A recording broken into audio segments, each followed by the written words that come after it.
ہم اس پروگرام میں بہت ہی ذاتی نوعیت کے موضوع پر بات کر رہے ہیں۔ یہ کچھ ایسی بات ہے جسے آپ دیکھ تو نہیں سکتے لیکن محسوس کر سکتے ہیں، کیونکہ یہ ہمارے دل کے اندر چھپی ہوئی ہے۔ ہم بات کر رہے ہیں معاف نہ کرنے کی۔ اگرچہ معاف نہ کرنا میرے ہاتھ کے پیچھے، میرے ماتھے پر یا میرے پاؤں پر کوئی نشان نہیں چھوڑتا، لیکن معاف کرنا میرے دل کے اندر وجود رکھتا ہے۔ ہم اس نقطے پر بات کرتے آئے ہیں کہ ہمارے لیے معاف نہ کرنے کے بڑے بھیانک نتائج ہو سکتے ہیں۔ ہم جس اذیت کا سامنا کر رہے ہیں، معاف نہ کرنے کے اپنے رویے کے درمیان تعلق دیکھنے لگتے ہیں کہ یہ دکھ براہ راست اسی کا نتیجہ ہیں۔ دکھ، اذیت اور تکلیف معاف نہ کرنے کی وجہ سے ہی ہے، اور یہ اس وقت تک نہیں جائیں گے جب تک آپ معاف نہ کر دیں۔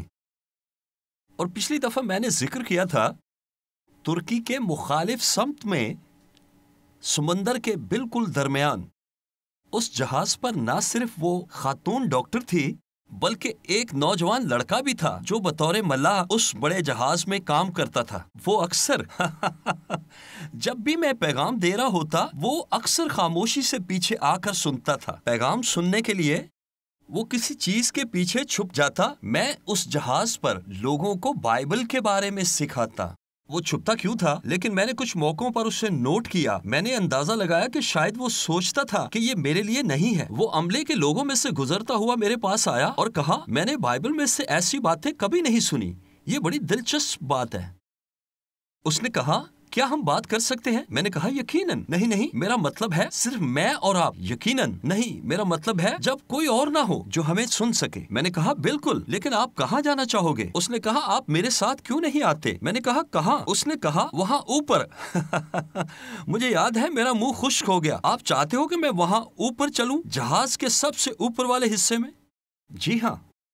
میں نے کہا، ٹھیک ہے۔ لہٰذا ہم اوپر گئے۔ بالکل اوپر نہیں، بلکہ وہاں ایک جگہ تھی جہاں ہم کھڑے ہو سکتے تھے، اور ہم وہاں کھڑے ہوئے۔ ہوا چل رہی تھی، سمندر گہرا نیلا تھا، اور میں ترکی کے کچھ حصے اور ان سے بھی آگے دیکھ سکتا تھا۔ اس نے کہا، مجھے آج تک اپنی زندگی کی سمجھ نہیں آئی۔ میں نے کہا، کیا مطلب سمجھ نہیں آئی؟ اس نے کہا، میں مسلسل 3 بار کالج چھوڑ چکا ہوں۔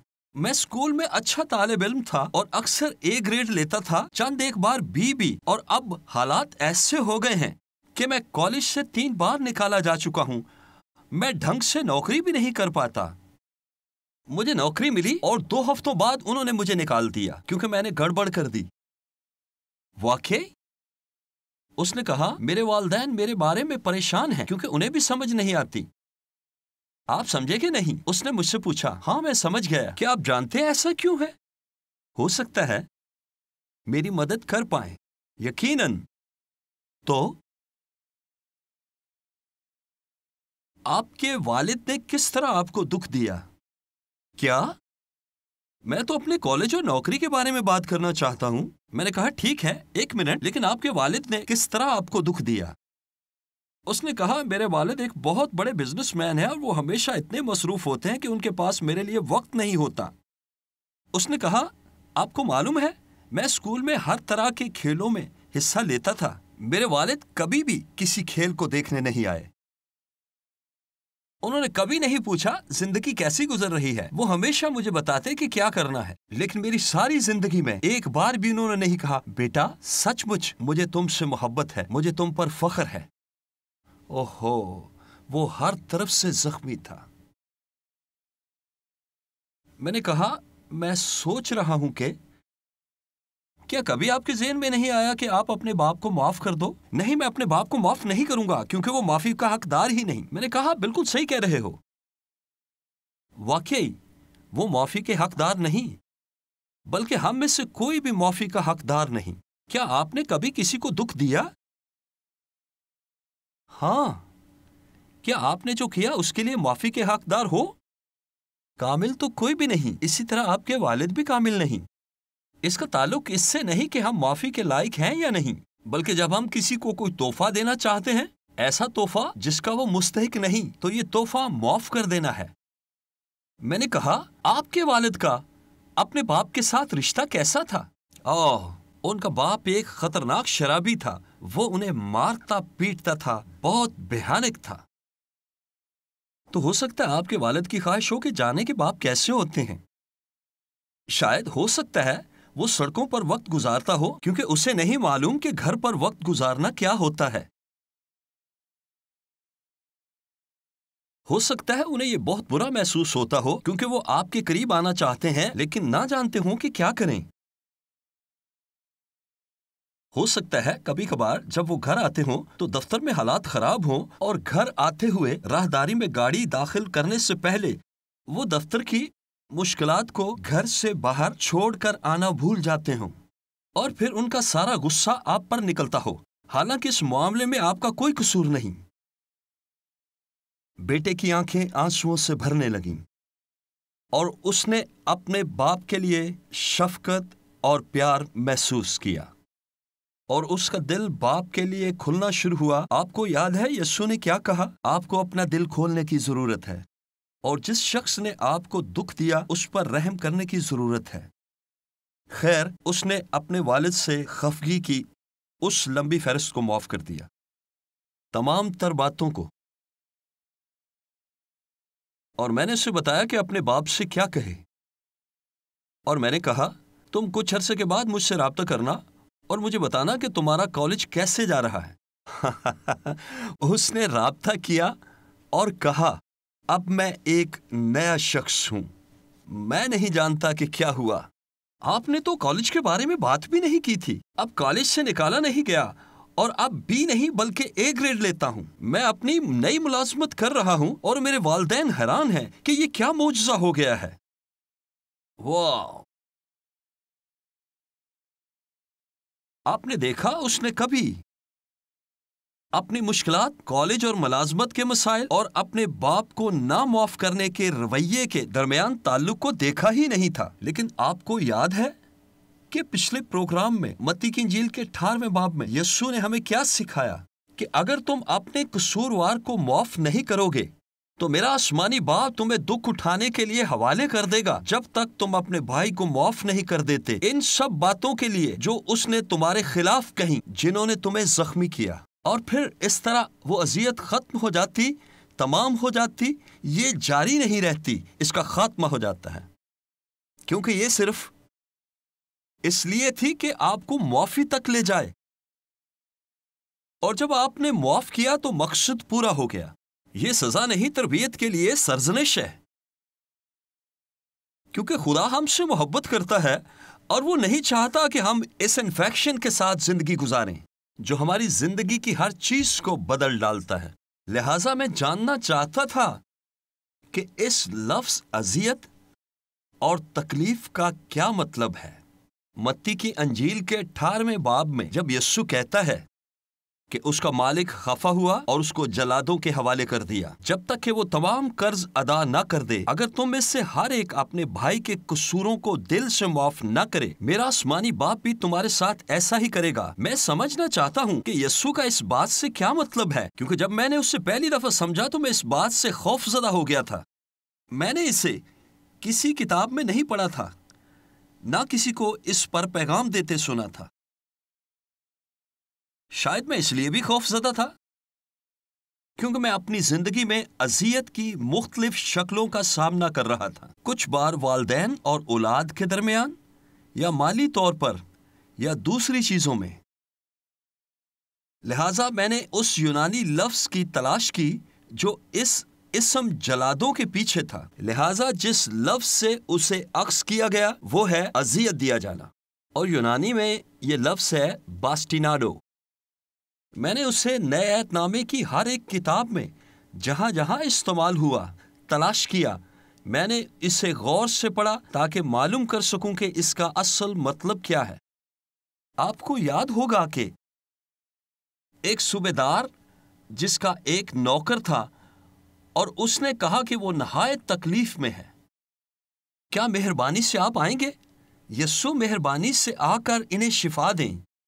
نہایت تکلیف دراصل لفظ باسٹیناڈو کا ترجمہ ہے، یعنی جسمانی تکلیف اٹھانا۔ اور پھر آپ کو یاد ہے پطرس کے دوسرے خط میں بائبل بتاتی ہے کہ لوط یاد ہے جو ابراہیم کا رشتہ دار تھا اور سدوم اور عمورہ میں رہتا تھا، اور بے انتہا برائی کو دیکھ دیکھ کر اور سن کر اور اس تشدد کو دیکھ کر، اور بائبل کہتی ہے کہ لوط اپنے دل کو گویا شکنجے میں کھینچتا تھا ان تمام برائیوں کی وجہ سے جو اس کے ارد گرد تھیں۔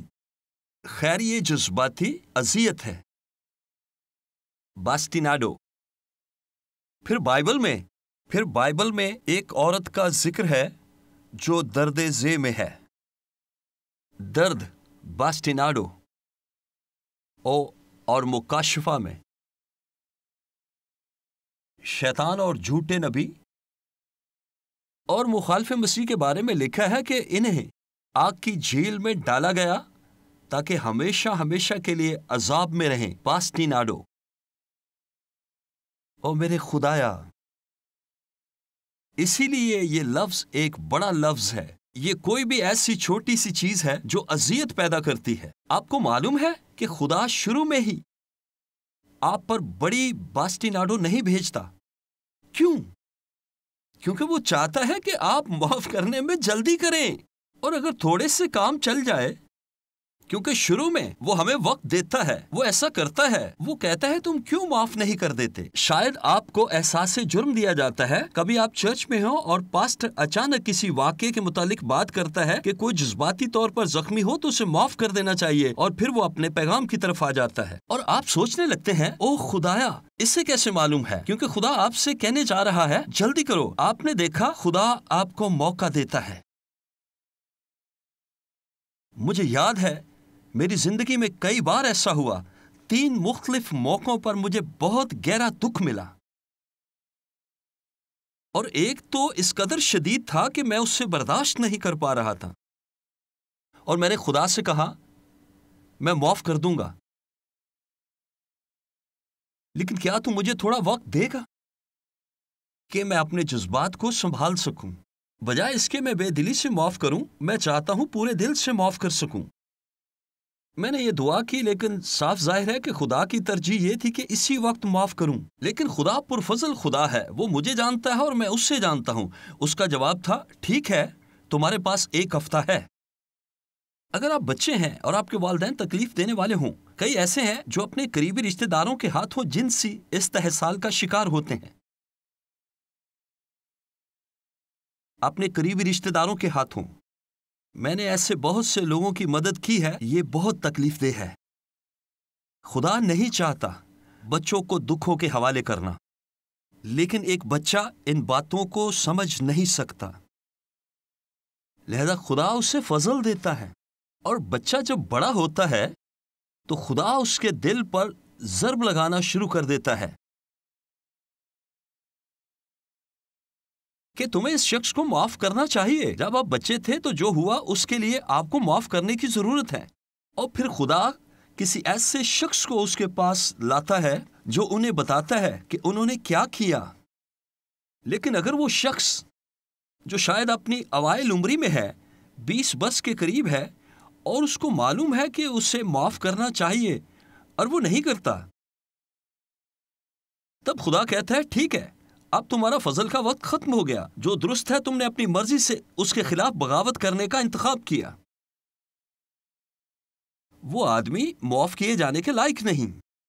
معافی اس لیے نہیں کہ وہ شخص مستحق ہے یا نہیں، بلکہ اس لیے کہ مسیح چاہتا ہے کہ تم معاف کرو، اور اگر تم معاف نہیں کرو گے تو میرا آسمانی باپ ایک خاص طریقے سے تمہاری تربیت کرے گا۔ آپ میں سے کچھ کے والدین بہت تکلیف دہ ہوں گے۔ اس وقت میرا سب سے بڑا خدشہ یہ ہے کہ والدین کے متعلق اپنے جسمانی تصور کو خدا باپ پر لاگو نہ کریں۔ خدا تکلیف دینے والا نہیں ہے، خدا بے انتہا محبت کرنے والا خدا ہے، اور جب وہ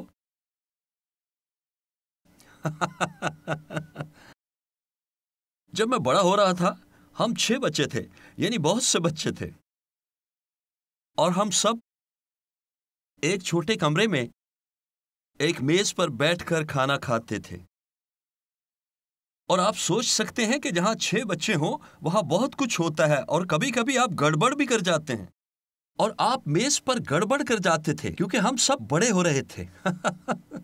میں نہیں جانتا میری ماں یہ سب کیسے کر لیتی تھی، لیکن وہ اپنی ایک آئی برو ایسے اوپر اٹھا لیتی تھی اور وہ ایسے ہماری طرف دیکھتی تھی اور آئی برو بھی اوپر چلی جاتی تھی، اور آپ سمجھ آتے ہیں کہ ماں بہووں کے ذریعے کیا کہہ رہی ہے۔ بیٹا، اگر میں تمہاری جگہ ہوتی تو ایسا نہ کرتی، اور پھر ان کی بھویں اپنی جگہ پر آ جاتی۔ یہ کیا تھا؟ یہ ایک تنبیہ ہوتی تھی، لفظوں کے بغیر سرزنش۔ اور اگر اتنے بیوقوف ہوتے کہ اپنی شرارت جاری رکھتے تو میرے والد کی طرف سے آواز آتی، وہ تو آپ کی طرف دیکھ بھی نہیں رہے تھے، وہ صرف اپنا گلا صاف کرتے۔ اور آپ جانتے تھے کہ یہ بھووں سے زیادہ سنجیدہ بات ہے، اور اگر آپ دھیان نہیں دیتے اور بیوقوف ہوتے ہوئے اپنی شرارت کو جاری رکھتے تو میرے والد آنکھوں میں آنکھیں ڈال کر آپ کو آپ کے پہلے نام اور درمیان والے نام سے پکارتے۔ تو جب وہ آپ کے درمیانی نام سے پکارتے تو اس کا مطلب تھا کہ یہ آپ کے لیے آخری وارننگ ہے، اس سے پہلے کہ آپ کو اپنے جسم میں درد محسوس ہونے لگے۔ مجھے یقین ہے کہ آپ کے خاندان میں بھی اس طرح کی باتیں ہوتی ہوں گی۔ مجھے یاد ہے کہ اگر کسی وقت ہم اپنی بے وقوفانہ حرکتیں جاری رکھتے تو میرے والد کہتے، اچھا اگر تم یہ چاہتے ہو تو پھر اپنے کمرے میں میرا انتظار کرو، میں 1 منٹ میں آتا ہوں۔ وہ اندر آتے اور وہ کہتے، اچھا میں تمہارے ساتھ ایسا نہیں کرنا چاہتا تھا، لیکن تم نے مجھے مجبور کیا، میں ایسا کرنا نہیں چاہتا تھا، لیکن تمہاری حرکتوں کی بدولت مجھے یہ کرنا پڑا۔ وہ اپنی بیلٹ اتارتے اور میری پیٹھ پر مار کر مجھے دانشمندی سکھاتے۔ پیٹھ پر، یہ حد سے زیادہ نہیں ہوتا تھا لیکن تکلیف دیتا تھا۔ پھر وہ میرے ساتھ بستر پر ہی بیٹھ جاتے اور کہتے، ہمیں اس پر بات کرنے کی ضرورت ہے، اور پھر ہماری آپس میں گفتگو ہوتی اور پھر ہمارے تعلقات بحالی کی طرف جاتے، اور وہ کہتے، تمہیں پتا ہے میں تم سے محبت کرتا ہوں، ہے نا؟ مجھے دوبارہ ایسا کرنے پر مجبور نہ کرنا، ٹھیک ہے؟ یہ کیا ہے؟ یہ ہے محبت کرنے والا باپ جو اپنے بچے کی تربیت کرتا ہے۔ معاف نہ کرنا خدا کے نزدیک بہت اہم معاملہ ہے۔ کیا آپ جانتے ہیں کہ یہ خدا کے نزدیک کیوں بڑا معاملہ ہے؟ بہت سے لوگوں کو نہیں معلوم۔ کیا آپ جانتے ہیں کہ میں اس کتاب بائبل کو پڑھ رہا ہوں؟ او میرے خدایا، پچھلے 50 سال میں اس کے بارے میں سوچتا ہوں۔